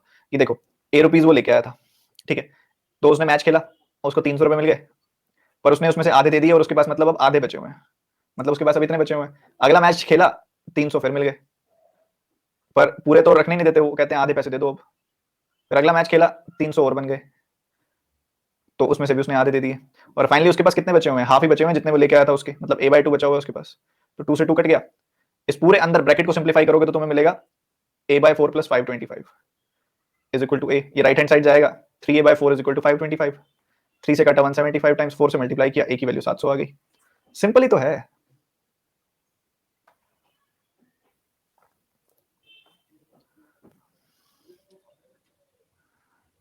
इसमें ना ये लाइन के अंदर जा रहा है, ऐसे समझ आ जाएगा तुमको, सॉल्व करो। अच्छा क्वेश्चन है काफी। हिंदी में बताता हूं मैं, लाइन के अंदर क्या आ रहा है। अधिक अंक प्राप्त किए होते तो फिर उसने चारों खंडों में 100% अंक प्राप्त करे होते। गौरव द्वारा बनाए गए कुल अंकों का पता लगाएं।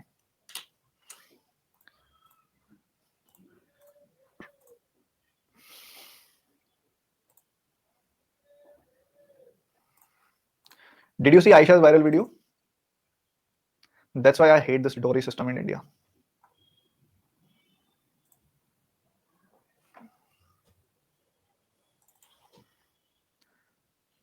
बहुत ही लिटरली ना नेक्स्ट लेवल पे कुछ चीजें ना, चाहे देश कितनी तरक्की कर ले, चाहे इलेक्ट्रिक व्हीकल्स आ जाएं, चाहे टेस्ला इंडिया में आ जाए, चाहे कुछ बड़ी बड़ी चीजें हो जाएं, पर आज भी देश के बहुत बड़े बड़े इलाकों में बहुत छोटी छोटी चीजों को लेकर मुद्दों को इतना बढ़ा दिया जाता है कि इंसान की जान की भी कीमत नहीं है।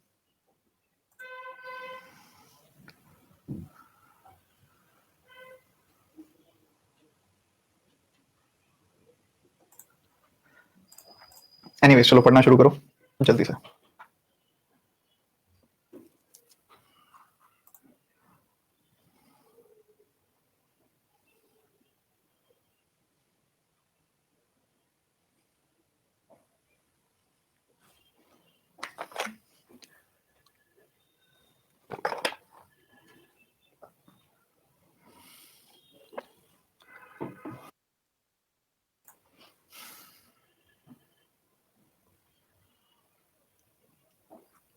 इस क्वेश्चन के बाद आपको ब्रेक मिलेगा, इसको फटाफट से करो।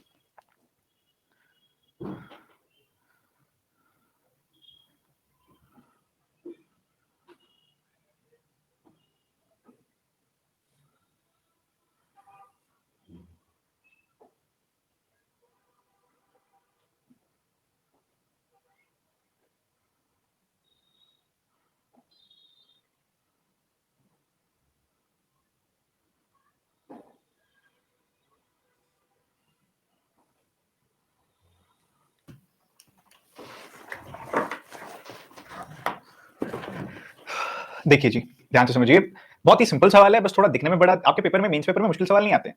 अगर आपने मेरे मॉड्यूल्स की अच्छे से प्रैक्टिस की हुई है जो मैं बता रहा हूं, तो उसको थोड़ा सा ना दिखाने में एग्जैजरेटेड वे में दिखा के ना उसको मुश्किल दिखाया जाता है, बस सवाल मुश्किल नहीं होता।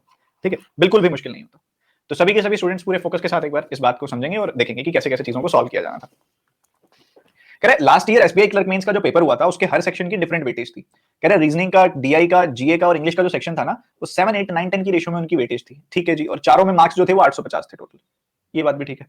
अगर आप 7, 8, 9, 10 में 850 को ब्रेक करते हो, आप देखोगे यहाँ पे 17 और यहाँ पे भी 17, तो 34 आ गया, 34 यूनिट्स आ गई वैल्यू, 34 यूनिट्स आ गई। 34 यूनिट्स की वैल्यू है 850, तो एक यूनिट की वैल्यू आपने निकालनी है, तो एक यूनिट आपने 17 से कैंसिल किया इसको, तो आपको मिला 2, यहाँ मिला 50, तो एक यूनिट की वैल्यू 25 आ गई बच्चों।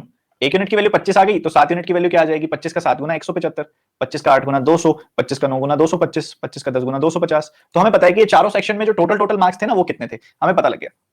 रीजनिंग सेक्शन है, डीआई सेक्शन है, जीए सेक्शन है, इंग्लिश सेक्शन है।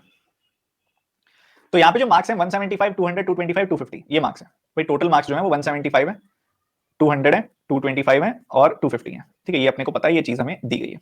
अब वो कह रहा है कि रॉन्ग आंसर्स की कोई नेगेटिव मार्किंग है नहीं पेनल्टी के तौर पे, आपको केस बता रहा है बस ये। कह रहा है अगर गौरव के 27.27% मार्क्स ज्यादा आते रीजनिंग में, 42.25% मार्क्स ज्यादा आते डीआई में, 12.5% मार्क्स ज्यादा आते जीए में और 33.33% मार्क्स ज्यादा आते इंग्लिश में, तो उसके फुल मार्क्स ही आ जाते। बहुत बढ़िया, बहुत बढ़िया।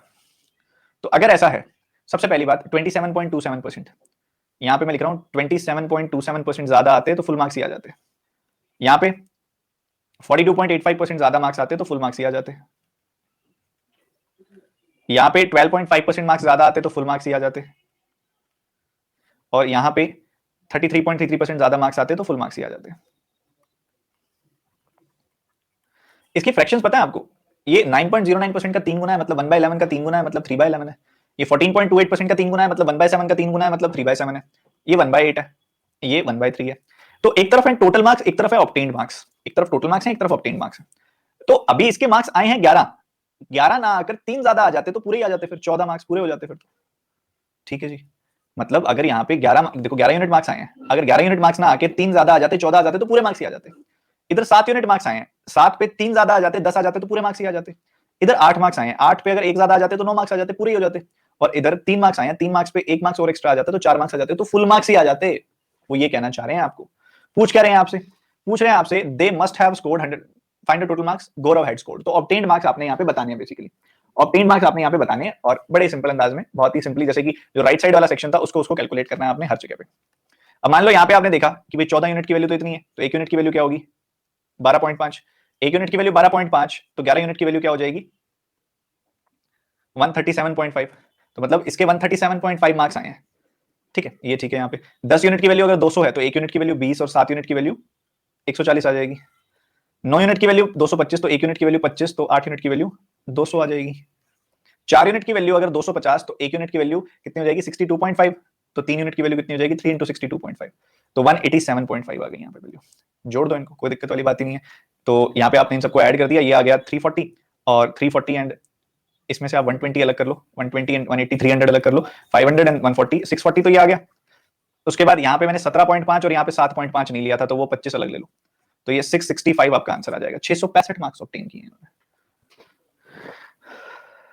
बढ़िया क्वेश्चन है, एक बार समझ आ जाए तो फिर दिक्कत नहीं होती।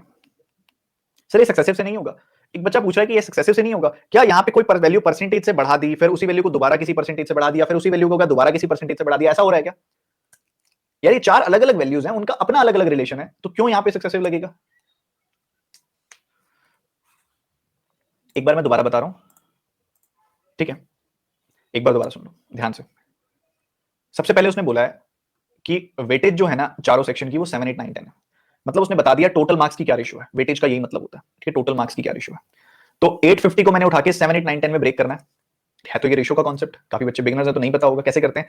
अब मुझे पता है 7 यूनिट मार्क्स हैं रीजनिंग के, 8 यूनिट मार्क्स हैं डीए डीआई के, 9 यूनिट मार्क्स हैं जीए के, 10 यूनिट मार्क्स हैं इंग्लिश के, तो टोटल कितने मार्क्स हो गए 7 + 8 + 9 + 10 यानी कि 34 यूनिट, तो 34 यूनिट्स मार्क्स हो गए टोटल, पर एक्चुअल में टोटल मार्क्स तो 850 है वो कह रहा है। तो 34 से इसको काटा, एक यूनिट की वैल्यू आ गई 25, तो 7 यूनिट की वैल्यू आएगी 7 गुना 25, 8 यूनिट की वैल्यू आएगी 8 गुना 25, 9 यूनिट की वैल्यू आएगी 9 गुना 25, 10 यूनिट की वैल्यू आएगी 10 गुना 25।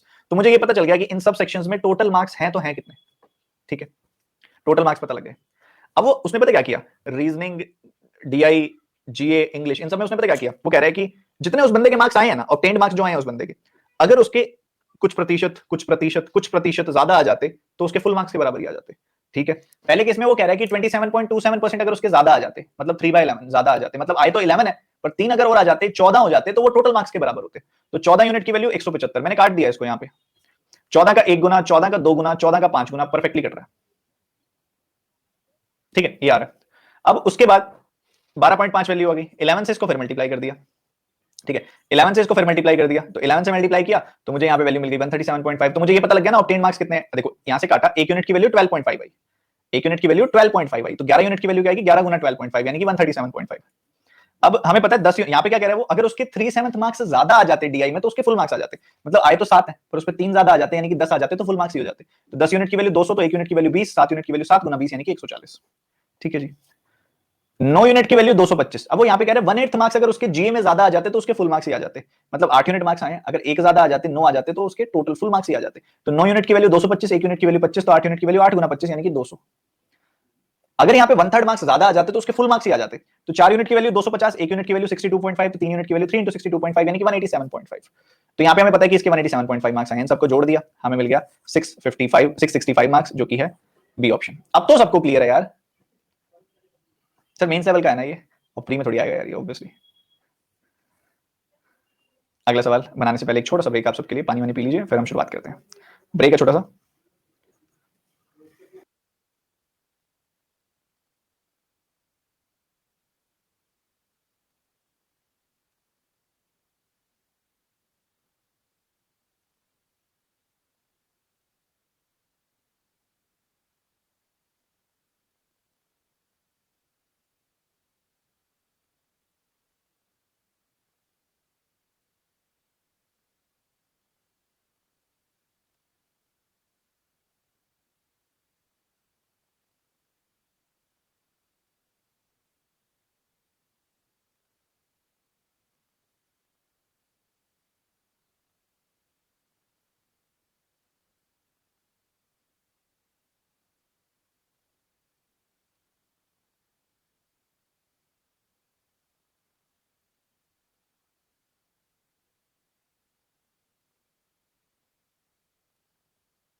माफी चाहूंगा, अनम्यूट कर देता हूं। अब बीपीसीएल रिफाइनरी है, 1000 लीटर्स का क्रूड ऑयल उन्होंने इनपुट किया है। बताओ जल्दी से क्या होगा इस सवाल का आंसर, जल्दी से सॉल्व करेंगे।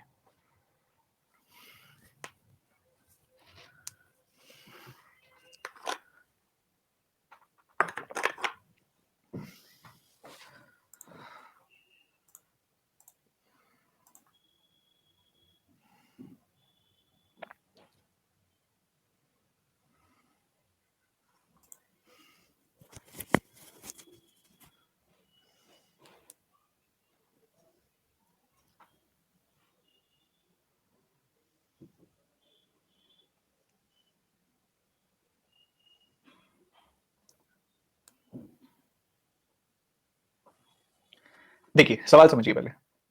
इस रिफाइनरी में कहा गया है कि अगर आप 1000 लीटर क्रूड ऑयल इनपुट करते हो, रिफाइनरी के अंदर आपने 1000 लीटर क्रूड ऑयल डाला रिफाइनिंग के लिए, तो आपको ए लीटर आउटपुट मिलता है, कोई एक आपको आउटपुट बोला जा रहा है, और कह रहा है कि वो आउटपुट आप 45 रुपीज का सेल कर सकते हो। पर अगर आप दोबारा से उसी को आप रिफाइन करते हो 2 घंटों के लिए, तो 20 लीटर्स का आउटपुट मिलता है, और उसको आप सेल कर सकते हो 65 लीटर, 65 रुपीज का। ठीक है, देन आगे output and input ratio at both the stages, कह रहे दोनों स्टेजेस पे जो आउटपुट और इनपुट की रेशियो है वो 80% है। तो find the maximum amount that can be earn from 2000 litre of crude oil so as an input out of both cases. ठीक है जी, हमने ये देखा अगर हमने 2000 लीटर का इनपुट किया तो हमको वापस क्या मिलेगा, उसमें से निकल के क्या आएगा। ये कह रहा है कि भाई 80% का वहां पे रेट है, 80% निकल के आता है। तो मान लो हमने इसका इनपुट किया, स्टेज 1 पे क्या होगा, हमने इसको डाला स्टेज 1 पे, स्टेज 1 पे इसमें से 80% निकल के आएगा। 80% 2000 का कितना होगा, 1600 लीटर। उसको दोबारा रिफाइन किया हमने, स्टेज 2 पे उसमें से कितना निकल के आएगा, उसका फिर से 80% हो जाएगा, मतलब 12800, सॉरी 1280 लीटर इतना निकल के आएगा। इसका 80% निकाल लिया मैंने। ठीक है, बहुत सिंपल है। अब उसके बाद अगर आप आगे मूव करेंगे तो कह रहे हैं कि आप इसको तो बेच सकते हो 45 रुपीज का, और इसको बेच सकते हो 65 रुपीज का। तो जरा बताओ इसमें किस में ज्यादा बेनिफिट होगा। तो आप 16 का 45 गुना करने के बजाय 90 का 800 गुना कर दो। 90 का 800 गुना करोगे तो 72,000 रुपए यहां से निकल के आएंगे। यहां से कितने निकल के आएंगे, आपने देखा भाई 65 है, 65 है, तो आपने यहाँ मल्टीप्लाई किया। कैसे करेंगे इसको ज्यादा इंटरेस्टिंग तरीके से, इसका इसका तो आधा कर लो, 640 हो जाएगा, इसका डबल कर लो 130 हो जाएगा। ठीक है, ऐसे करोगे तो ज्यादा जल्दी कर पाओगे। तो 13 का आप 6 गुना करेंगे, आपने यहाँ पे किया 13 का 6 गुना, तो 78,000 वैल्यू तो यहीं से आ गई। और 13 का आप 4 गुना कर दोगे यहाँ पे, तो 5200 ये वैल्यू आ गई। 13 का 40 गुना किया जब आपने, तो ये कुल मिला के 83,200 रुपए निकल के आएंगे यहाँ से। तो मैक्सिमम रिटर्न इधर से आएगा 83,200 का। बच्चे कहते हैं सर यहाँ पे तो आप रिफाइनिंग कर रहे हो 1 घंटे की, यहाँ 2 घंटे की कर रहे हो, इसमें कोई फर्क नहीं है क्या? क्वेश्चन में उसने बोला कि कोई फर्क आएगा? कोई फर्क नहीं आएगा। उसने सीधा बोला कि दोनों स्टेजेस पे 80% रिटर्न निकल के आता है। 2000 लीटर डालोगे तो 1600 रिफाइंड निकलेगा, 1600 को डालोगे तो 1280 रिफाइंड निकलेगा। अब ये ज्यादा रिफाइंड है तो इसको 65 रुपए का बेच सकते हैं, ये कम रिफाइंड है तो इसको 45 का बेचेंगे। सिंपल सी बात है। बच्चे कहते हैं सर क्वेश्चन में तो 1000 दिया है। बच्चे क्वेश्चन में तो एग्जांपल के तौर पे 1000 दिया है, एट द एंड उसने 2000 लीटर का पूछा है। ठीक है, और मैक्सिमम पैसा कहां से निकल के आएगा? तो यहां से 72,000 निकलेंगे, यहां से 83,200 निकलेंगे, तो मैक्सिमम पैसा 83,200 निकलेगा। क्या मेरी बात समझ में आ रही है?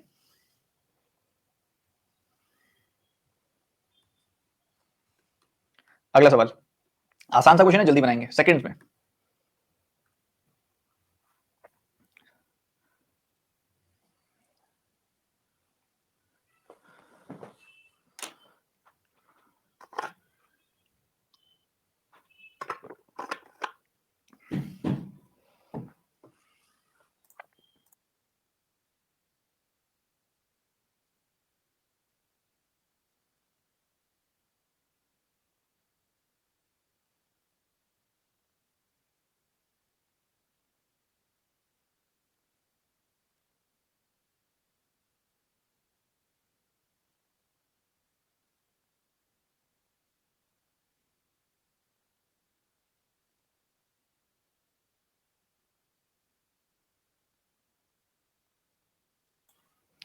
देखो सिंपल सा सवाल है, ध्यान से समझना। एक बुक में ना 40 पेजेस है, 27 लाइन है, 36 कैरेक्टर्स हैं। आपने सारे के सारे कंटेंट को कॉपी करना दूसरी नोटबुक में, जिसमें हर एक पेज पे 32 लाइन है और एक लाइन में 25 कैरेक्टर्स आ सकते हैं। बताओ कितने पेजेस इसमें लगेंगे, और जो पेजेस लगेंगे वो कितना प्रतिशत ज्यादा होंगे पहले वाले पेजेस से, यानी कि 40 पेजेस से कितना प्रतिशत ज्यादा होंगे। अभी बड़ा इंटरेस्टिंग सवाल है, बहुत इंटरेस्टिंग क्वेश्चन है। अब अगर आप नोटिस करो इसको, तो ये क्या मिल रहा है 40 पेजेस। बच्चों आप सबने बचपन में मान लो आप गर्मियों की छुट्टियों में कहीं गए हो, या वैसे भी आप बीमार हो गए हो, या कैसे भी स्कूल नहीं जा पाए, या फिर किसी भी तरीके से काम तो पूरा रहता नहीं होगा आपका, तो कॉपी तो किया ही होगा। नोटबुक दूसरे वाली किसी दूसरे बच्चे से नोटबुक लेके कॉपी तो किया ही होगा। तो अब कॉपी करने में क्या रहता है, आप क्या कॉपी करते हो? क्या पेजेस कॉपी करते हो? नहीं। क्या लाइंस कॉपी करते हो? नहीं। आप कैरेक्टर्स कॉपी करते हो, कि जो उसने कैरेक्टर्स लिखे हैं वो आप लिखोगे। तो कैरेक्टर्स जितने हैं वो पहले में जितने होंगे और दूसरे में जितने होंगे वो बराबर होने चाहिए। कैरेक्टर्स कॉपी किए जाते हैं और वो बराबर होने चाहिए। तो इधर देखा जाए तो एक लाइन में कितने कैरेक्टर्स हैं? 36। लाइन कितनी है? 27। तो एक पेज पे इतने कैरेक्टर्स हो गए, 36 इंटू 27। और पेजेस कितने हैं? 40। तो 40 से मल्टीप्लाई कर दिया, टोटल इतने कैरेक्टर्स हो गए बुक के अंदर। इधर अगर आप देखोगे 25 कैरेक्टर्स हैं एक लाइन में, लाइन टोटल है 32, और कितने पेजेस हैं ये हमने निकालने हैं, तो ये बराबर होने चाहिए। इक्वेट कर दो। कर दिया सर, कोई दिक्कत नहीं है। आपने 4 से कैंसिल किया 8 आया, 4 से कैंसिल किया 9 आया, 8 से कैंसिल किया 5 आया, 5 से कैंसिल किया 5 आया। तो आपके पास ये बच गया 5p, और इधर बच गया 27 का 9 टाइम्स। ठीक है, यही बचा, और तो कुछ नहीं है। और 27 का 9 टाइम्स क्या होता है भाई? अब आप बहुत इजीली ये चीज देख पाओगे, 243 होता है। अब उसको आपने 5 से डिवाइड कर दिया, आप 5 से मत डिवाइड करो, आप 10/2 से डिवाइड करो, तो ये क्या आ जाएगा 486/10। तो ये 48.6 पेजेस लगेंगे आपके। अब 48.6 पेजेस को मैं क्या लूं, 48 लूं या फिर 49 लूं? बच्चे कहेंगे सर 49 लो, क्योंकि 48.5 से ज्यादा है इसलिए। पर बच्चों अगर ये 48.2 भी होता ना, तब भी मैं इसको 49 ही लेता। क्यों? क्योंकि इसने नंबर ऑफ पेजेस पूछा है। आपने 48 पेजेस तो पूरे भरे, पर 49th पेज आपने सिर्फ और सिर्फ 0.2 भरा। 0.2 मतलब 20% पेज भरा। पेज तो गिना जाएगा ना वो, और अगर आप ये पेज नहीं गिनते तो आपका डेटा पूरा कॉपी नहीं होगा। और पेज तो एक इंटीग्रल नंबर में गिना जाएगा, इंटीजर गिना जाएगा, तो ये आप 49 ही लोगे। यहाँ 48.6 आया, फिर भी आप 49 ही लोगे। ठीक है, चाहे 48.2 आता फिर भी 49 ही लेते। तो नए वाले पेजेस हैं 49, पहले पेजेस कितने थे? 40। तो पहले पेजेस 40 थे, अब 49 हो गए, तो कितने बढ़ गए? 9 बढ़ गए।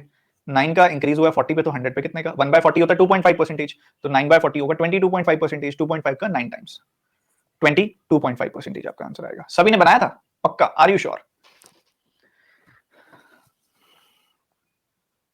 चलो बहुत बढ़िया, सवाल बड़ा सिंपल था, जो कि समझ आना चाहिए था फोकस के साथ। ये बनाएंगे जल्दी से।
क्या आंसर है बताओ?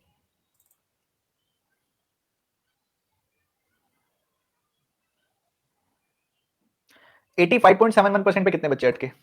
आंचल तो वहीं अटकी हुई है कह रही है।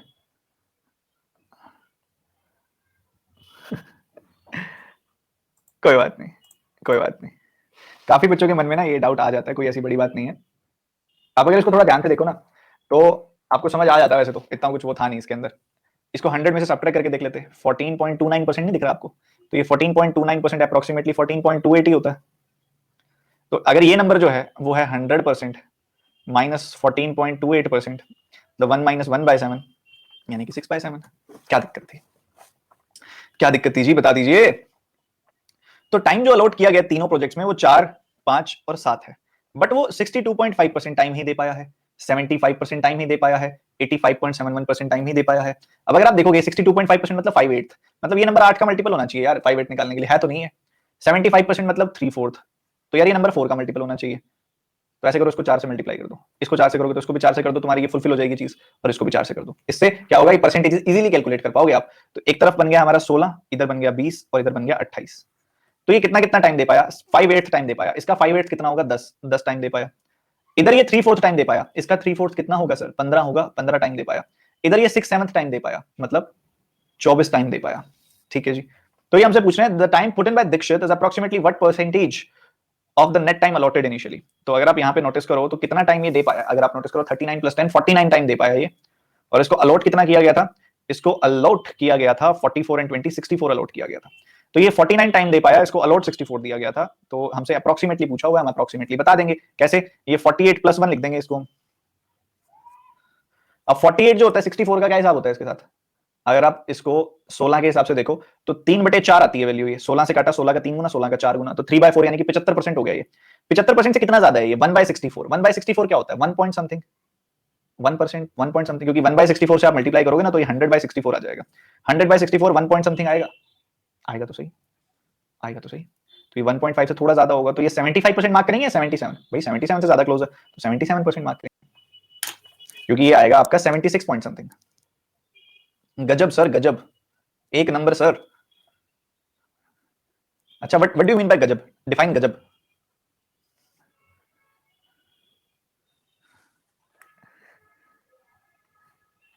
चलो जी चलो, अभी जो बच्चों को डाउट है मैं दूर कर देता हूं। आपको पता है इनको टाइम क्या अलॉट किया गया था? 4, 5, 7, जिसमें से इधर 6, इसका 6/7 टाइम दे पाया, यहाँ पे ये 3/4 टाइम दे पाया, और यहाँ पर ये 5/8 टाइम दे पाया।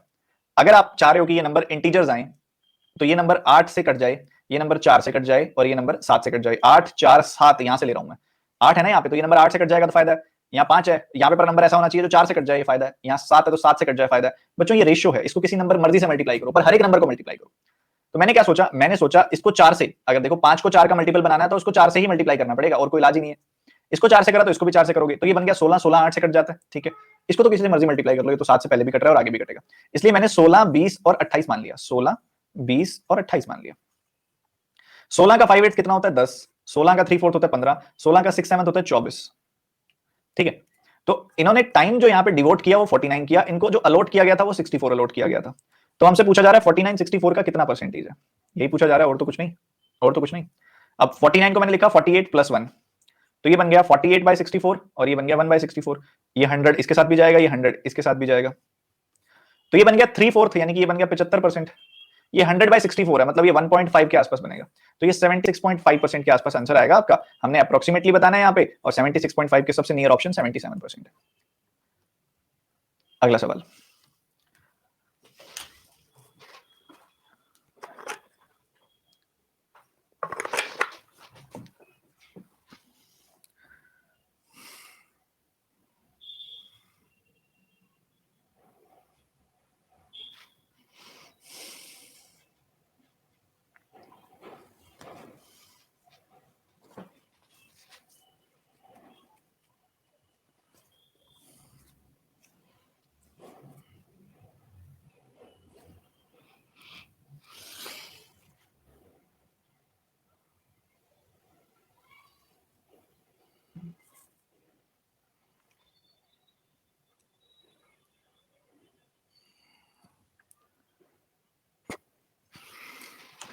देखो ये कह रहे कि एक फैक्ट्री है जिसमें 3 तरह की मशीन बनती हैं जिनका नाम है L1 L2 L3, और टोटल प्रोडक्ट्स का 40, 35 और 25% होती है वो। टोटल मतलब 100% बन गया है टोटल। तो मतलब अगर टोटल मान लो 10,000 प्रोडक्ट्स बनाए जा रहे हैं तो उसमें से 4,000 पहले वाले हैं और 3500 दूसरे वाले हैं और 2500 तीसरे वाले हैं।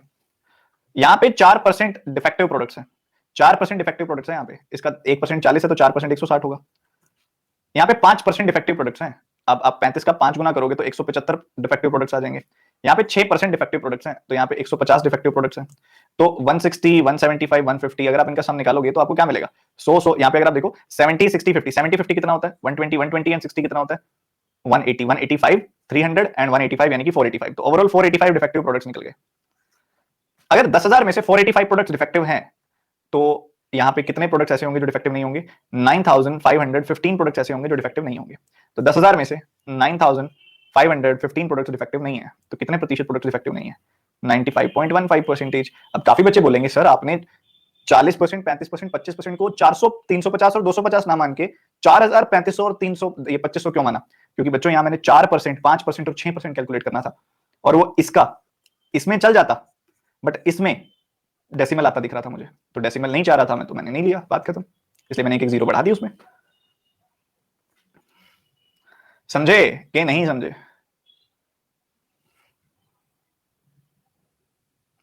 सर कहीं 100 लेट कर रहे हैं, कहीं हम लेट कर रहे हैं कुछ इस टाइप से अलग अलग, तो क्या चल रहा है? डिपेंडिंग अपॉन द सिचुएशन होता है, कोई फिक्स नहीं है, कोई हार्ड एंड फास्ट रूल नहीं है। एक बच्चे ने कहा सर ये मेंस लेवल तो नहीं है, तो मैंने तो कहा ही नहीं मेंस लेवल है। बच्चों परसेंटेज में ना डायरेक्ट क्वेश्चन आते ही नहीं है मेंस में। परसेंटेज ना लेयर है, फाउंडेशन लेयर है, घर में नींव बनाते हैं ना, तो ये टॉपिक ना नींव है आगे आने वाले टॉपिक्स की। तो इसमें कोई बेसिक लेवल कोई हाई लेवल नहीं, सब मिक्स होता है इसके अंदर। मिक्स होता है, अप्रोच होते हैं, बेसिकली ऐसे सवाल पढ़ाए जाते हैं जो अप्रोच होते हैं। तो आप निश्चिंत मत रखो लेवल की, टाइप्स की, सिलेबस की, ये टेंशन मेरी है। आपकी टेंशन है टारगेट्स कंप्लीट करने की, ठीक है, वो आपने करना है। ठीक है, समझ गए? अब आगे बढ़ो, अगला सवाल, लास्ट सवाल करते हैं, फिर छुट्टी आपकी। जल्दी से बताना मुझे इस सवाल का जवाब कितने बच्चे बताएंगे।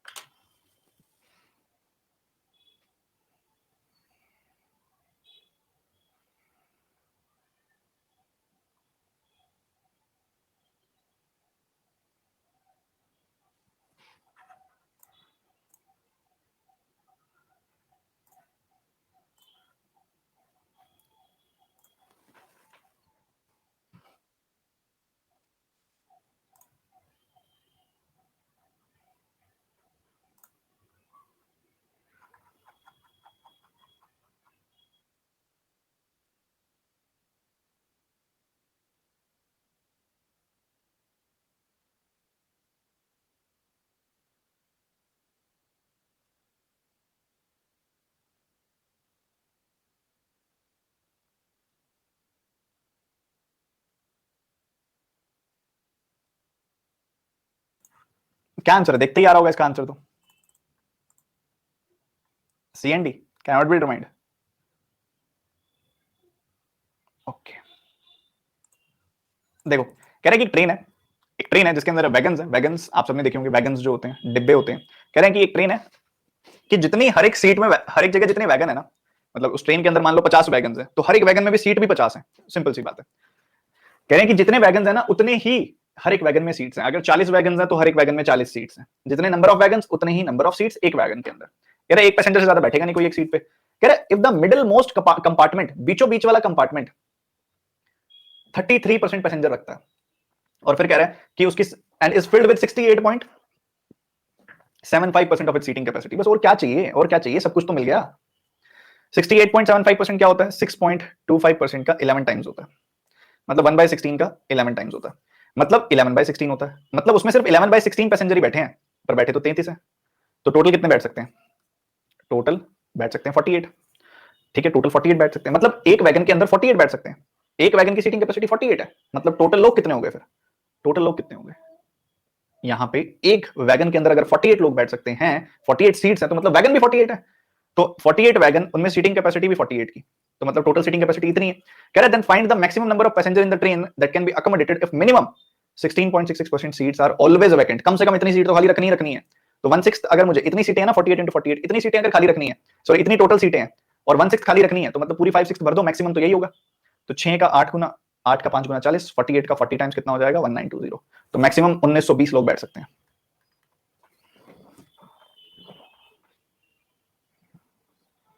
दम ही नहीं था सवाल में, कोई लॉजिक ही नहीं था दम वाला। ठीक है, बच्चे कह रहे हैं 5/6 कैसे आया। बच्चों अगर 1/6 16.66% होता है 1/6, अगर 1/6 खाली रखनी है तो हम 5/6 तो भर सकते हैं ना, 1 - 1/6। ठीक है, तो 2-3 काम की चीजें थी, मैं रिपीट भी करूंगा और ध्यान से भी समझाऊंगा, सारे बच्चे सुनना। 6.25% का 11 टाइम्स होता है 68.75%। 6.25% मतलब 1/16, 1/16 का 11 टाइम्स मतलब 11/16। मतलब यहाँ पे हम ये बात बोल सकते हैं कि जो बीच वाला डब्बा है ना, मिडिल मोस्ट डब्बा है, उसमें 11/16 लोग, मतलब जितनी भी सीट्स है ना, तो उसमें से 11/16 ही भरी हुई है। और ये तो कह रहे 33 भरी हुई है, तो 11 से काट दिया इसको, टोटल सीट्स पता लग गई 48 है। मतलब एक वैगन में 48 सीट्स हैं, और फर्स्ट लाइन में लिखा हुआ है जितनी एक वैगन में सीट्स हैं उतने टोटल वैगन्स हैं, तो टोटल वैगन्स 48 हो गए, तो 48 वैगन्स, हर एक में 48 सीट्स, तो टोटल सीट्स इतनी हो गई। अब 1/6 तो खाली रखनी है, मतलब 5/6 हम भर सकते हैं, तो इस टोटल सीट्स का 5/6 निकाल दिया, 1920 आंसर आ गया। हमने परसेंटेज बहुत अच्छे लेवल पे पढ़ लिया। अब तो आप सबसे ये रिक्वेस्ट है, अब परसेंटेज इस बुक से टोटल कंप्लीट कर दो। जो बच्चे कह रहे थे उनको बुक नहीं मिली या क्या नहीं मिला, कल पता क्या था, टारगेट ग्रुप में ना अनअकैडमी टीम ने कुछ और पिन कर दिया था, मैंने बोल दिया उनको कि ऐसे मत चेंज किया करो तुम।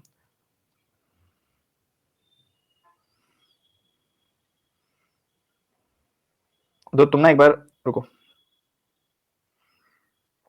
सब कुछ अनपिन कर दिया मैंने, और मैंने सीधा सीधा उठा के आपकी जो एस बुक है उसको पिन कर दिया। ठीक है, तो आपको वहां पे आप वहीं से सॉल्व करो, टारगेट ग्रुप में ऐड हो जाओ अगर आप नहीं हो, @TG149। तो ये बुक की पीडीएफ अवेलेबल है, अगर कोई बुक खरीदना चाहता है तो ऑनलाइन कहीं से खरीद सकता है। बाकी बच्चों ने समाज सेवा के तौर पे इसकी पीडीएफ बना के वायरल की हुई है, तो मैंने वही फॉरवर्ड की हुई है, आपकी मदद हो सकती है तो आप ले सकते हैं। ठीक है, @TG149। तो पिन फाइल है, पिन फाइल के ऊपर जाओगे तो P1 P2 P3 के नाम से हिंदी पीडीएफ भी मिल जाएगी आपको उसकी। ठीक है, तो और आपने इस बुक में से परसेंटेज वाला चैप्टर अब फिनिश कर देना, ये टारगेट है आपका। ठीक है, चलिए bye, take care and God bless you.